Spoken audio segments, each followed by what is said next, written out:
bad case of stripes. Camilla Cream loved lima beans, but she never ate them. All her friends hated lima beans, and she wanted to fit in. Camilla was always worried about what other people thought of her. Today she was fretting even more than usual. It was the first day of school, and she couldn't decide what to wear. There were so many people to impress. She tried on 42 outfits, but none seemed quite right. She put on a pretty red dress and looked in the mirror. Then she screamed. Her mother ran into the room, and she screamed too. "Oh my heavens," she cried, "you're completely covered with stripes." This was certainly true. Camilla was striped from head to toe. She looked like a rainbow. Miss Cream felt Camilla's forehead.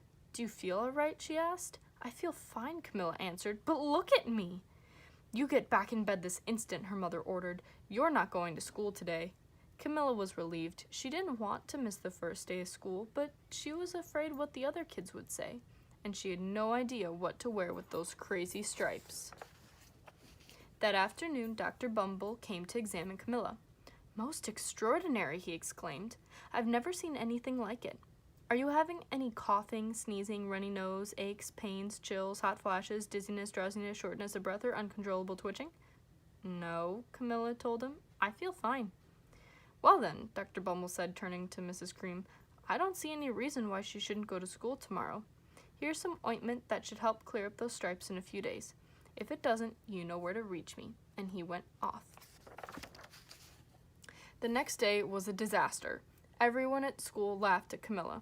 They called her Camilla Cran and Knight of the Living Lollipop. She tried her best to act if everything were normal, but when the class said the Pledge of Allegiance, her stripes turned red, white, and blue, and she broke out in stars. The other kids thought this was great. One yelled, "Let's see some purple polka dots." Sure enough, Camilla turned all purple polka dotty. Someone else shouted, "Checkerboard," and a pattern of squares covered her skin. Soon, everyone was calling out different shapes and colors, and poor Camilla was changing faster than you could change TV channels. That night, Mr. Harms, the school principal, called. "I'm sorry, Mrs. Cream," he said. "I'm going to have to ask you to keep Camilla home from school. She's too much of a distraction, and I've been getting calls from the other parents. They're afraid those stripes might be contagious." Camilla was so embarrassed. She couldn't believe that 2 days ago everyone liked her. Now nobody wanted to be in the same room with her. Her father tried to make her feel better. "Is there anything I can get you, sweetheart?" he asked. "No, thank you," said Camilla. What she really wanted was a nice plate of lima beans, but she had been laughed at enough for one day. That night, Camilla took her medicine. It was awful.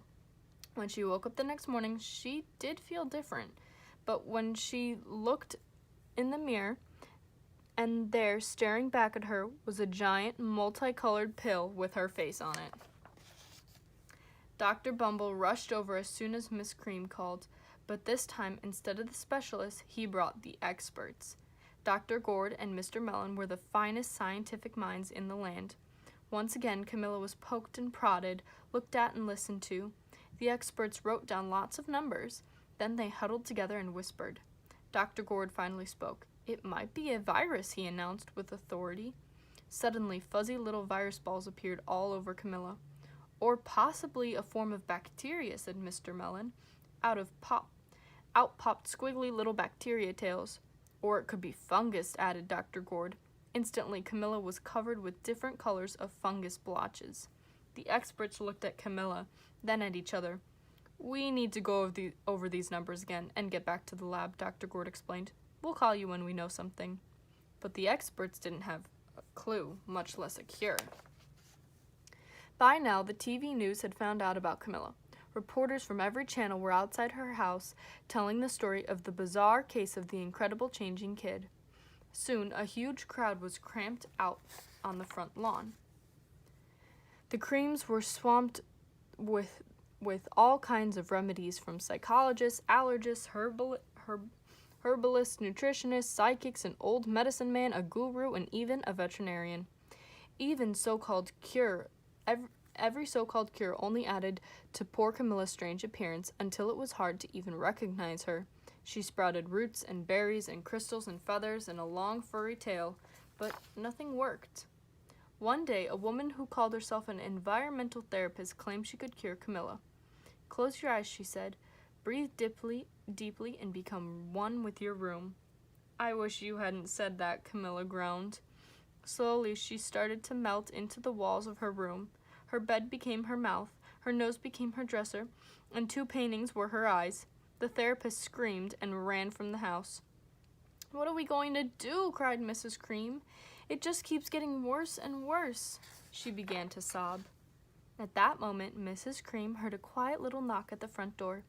She opened it, and there stood an old woman who was just as plump and sweet as a strawberry. "Excuse me," she said brightly, "but I think I can help."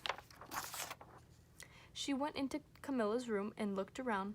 "My goodness," she said with a shake of her head. "What we have here is a bad case of stripes, one of the worst I've ever seen." She pulled a container of small green beans from her bag. "Here," she said, "these might do the trick." "Are those magic beans?" asked Mrs. Cream. "Oh my, no," replied the kind old woman. "There's no such thing. These are just plain old lima beans. I bet you'd like some, wouldn't you?" she asked Camilla. Camilla wanted a big, heaping plateful of lima beans, more than just about anything, but she was still afraid to admit it. "Yuck," she said. "No one likes lima beans, especially me." "Oh dear," the old woman said sadly. "I guess I was wrong about you." She put the beans back in her bag and started towards the door. Camilla watched the old woman walk away. Those beans would taste so good, and being laughed at for eating them was nothing compared to what she'd been going through. She finally couldn't stand it. "Wait," she cried. "The truth is, I really love lima beans." "I thought so," the old woman said with a smile. She took a handful of beans and popped them into Camilla's mouth. "Mmm," said Camilla. Suddenly, the branches, feathers, and squiggly tails began to disappear. The whole room swirled around. When it stopped, there stood Camilla, and everything was back to normal. "I'm cured!" she shouted. "Yes," said the woman. "I knew the real you was in there somewhere." She patted Camilla on the head. Then she went outside and vanished into the crowd. Afterward, Camilla wasn't quite the same. Some of the kids at school said she was weird, but she didn't care a bit. She ate all the lima beans she wanted, and she never had a touch of stripes again. The end.